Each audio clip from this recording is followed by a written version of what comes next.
It's hard to remember a time without her. Before her. Feels like everything leading up to that moment was all just a prelude for that. I can't even remember what it was like to not be thinking about her. What was the first moment that we heard about her?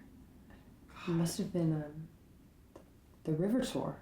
The tour. Oh, Yes. the tour. The tour. God, that was so long ago. I know. I've almost forgotten about it.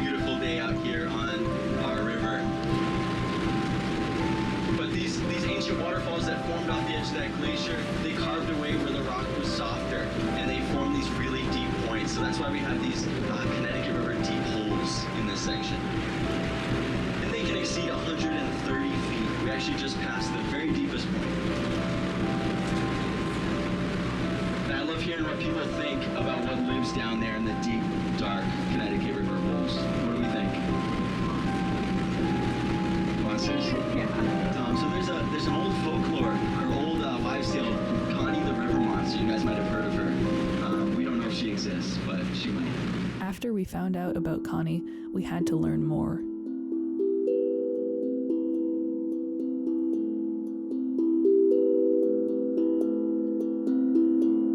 We spent hours and hours and hours going through every historical account from the time we could find.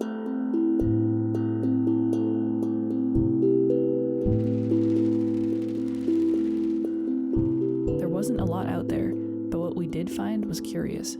There were no direct reports of Connie. They were all second-hand accounts of oral tales from sailors who had encountered her in the choppy waters.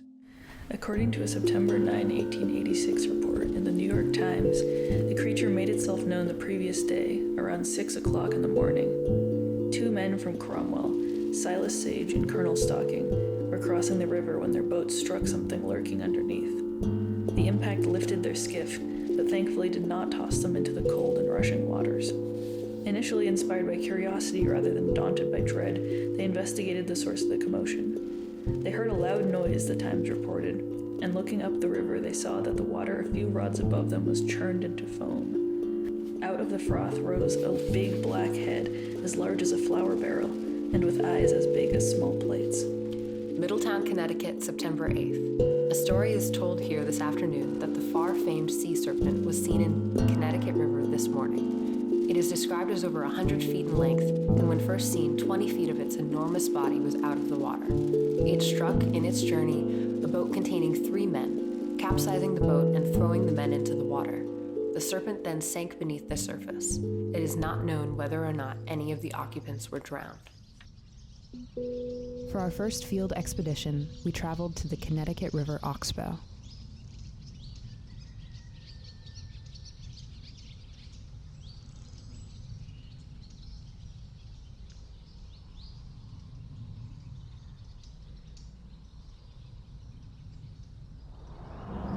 Guys, look! First base. What is that?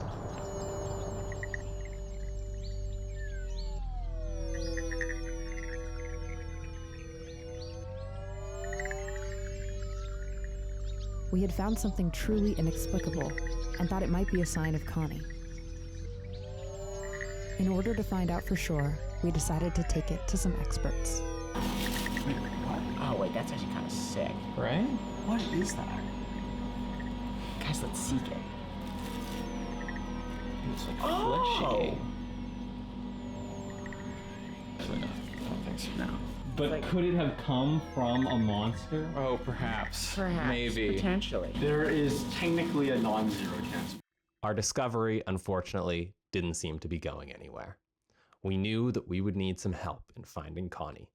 In search of experts, we found that a talk about the monster had been given at the Connecticut River Museum as recently as 2019, Hoping we could get some guidance, we tracked down Andy Fisk. My name is Andrew Fisk. I live in Holyoke, Massachusetts, and I'm the Regional Director for American Rivers here in the Northeast. I was working at a regional watershed organization, the Connecticut River Conservancy, and I think it was 2012 or 2013. One of our employees who lives in Vermont had relayed the fact that there was Connie, the river monster. You know, it's one of a type. It's a monster myth. It's a folklore. So where does any of that come from? Does it come from fear or curiosity or explanation of the natural world? And I think from my perspective, when I look at something like Connie as an environmental advocate who cares about rivers, including the Connecticut, we want to be able to engage people in what's the goal? What are we trying to achieve? And so I think one of the goals in this case is appreciation for what I think is Connie, the sea lamprey. And so I hope that people will embrace Connie. I hope that as we tell the stories and have fun with Connie, we also allow for that as important conversation for appreciation of non-charismatic megafauna. You know, a sea lamprey has a tremendously empathetic and respectful life history. As they swim up the Connecticut River in the spring, I don't think people appreciate the fact that they're dying, and their only job is to reproduce. They're blind, they're losing their teeth. They've left the ocean after 4 or 5 years, and they'll swim hundreds of miles to be able to find a place to spawn. I think Connie can teach us that what is mysterious or unknown or potentially scary about a river is something to explore. And scary should be fascinating. Scary should introduce inquiry. Scary should induce curiosity. So I hope Connie can teach us to be curious and care. With our newfound information from Andy Fisk in mind, we decided to head to his place of employment, the Connecticut River Museum.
We explored the whole museum in search of Connie, but we found her in an unexpected place, the gift shop.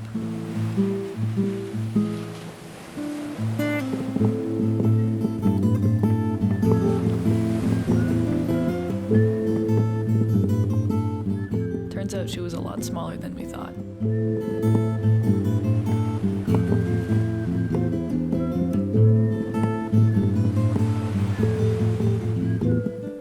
After finishing up in the gift shop, we headed outside, where we realized that Connie was more of a presence in this town than we had ever guessed.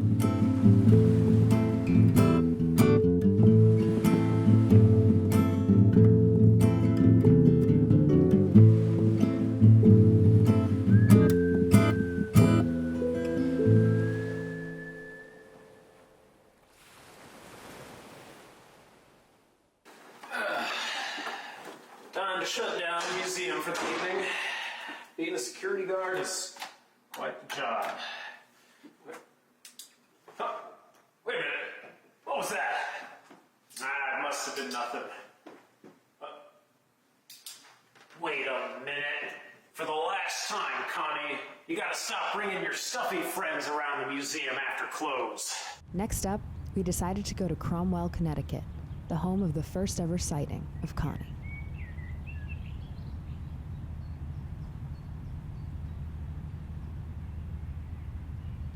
Looking out at the river, we saw something remarkable. When the light hit the water, an illusion of a great, massive creature just beneath the surface seemed to form.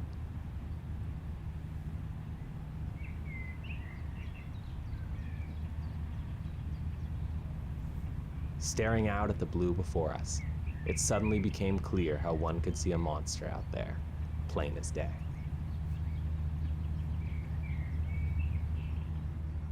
What we saw was eye-opening, but we knew there was one last thing we could do in our search for Connie.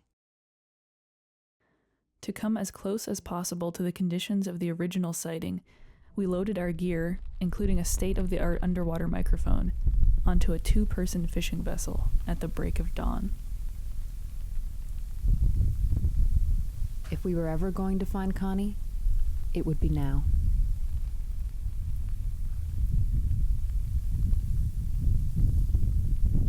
The river is a tricky beast to tame.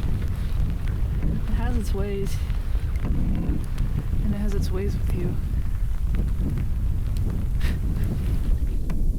I think Connie is more likely to be based on fishing and concern about drowning, because people would spend a lot of time in very rough weather out on the rivers, fishing, purse seining, and other kinds of fishing technologies were very risky, or just moving the ferries back and forth.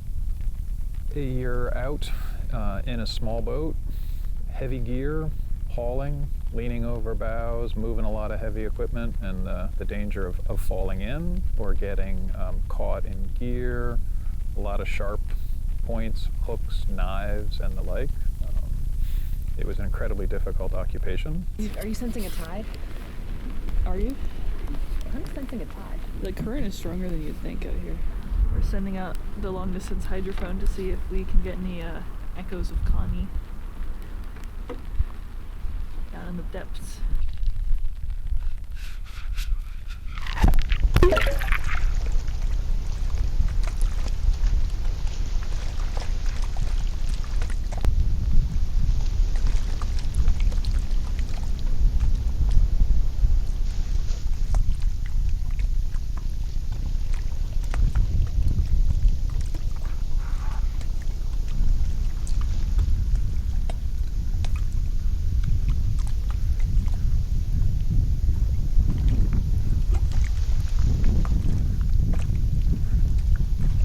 Leaning over bows, moving a lot of heavy equipment, and the danger of falling in. Do you see anything? There's so much happening.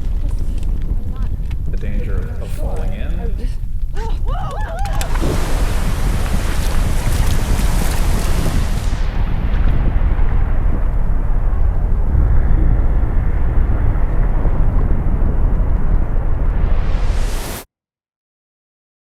I mean, on the tour, we thought we were only there for the river, and then the tour guide really, I think, opened my eyes, at least, to... And everyone on the tour found out about it that day. No what the idea river about can it before generate. that. Yeah. And do you remember when we actually went to the first scene of the sighting, the way that disturbance in the water looked like the back of a, 100-foot-long serpent? It's like you could picture what it was like on that morning. As we were following the Connecticut River, I just remember twisting with it, and really kind of almost slithering along, swimming with it. And when we were on the river itself, rowing that boat, I think that's the most connected I've ever felt to, the Connecticut River and Connie, and it felt like they were sort of one and the same thing that morning. I mean, I was scared, but I was also like, it felt so visceral. Yeah. It's funny, we spent so long searching for Connie, trying to see her or get any sign of her, and we never did see her. We never saw her, but I think we did hear her.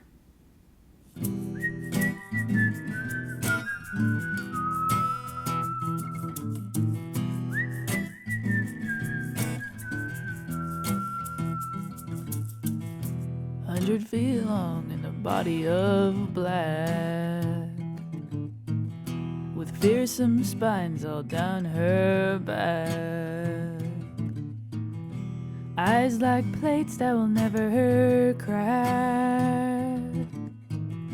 She rears her head and she attacks. Connie River monster, don't come drag me to the deep. Wind your way around me as I feed my family. And if you come to take me in the early morning steam, I just pray for a quick death in your teeth.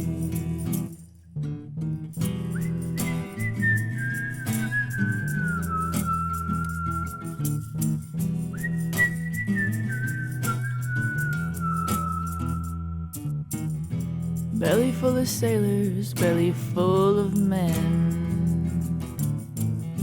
The river gives fish, but it takes your friend. Fisherman awoke with a fear in his head. Looked to the dock and the fisherman said, Connie River monster, don't come drag me to the deep. Wind your way around me as I feed my family. And if you come to take me in the early morning steam, I just pray for a quick death in your teeth. Oh, I just pray for a quick death in your teeth.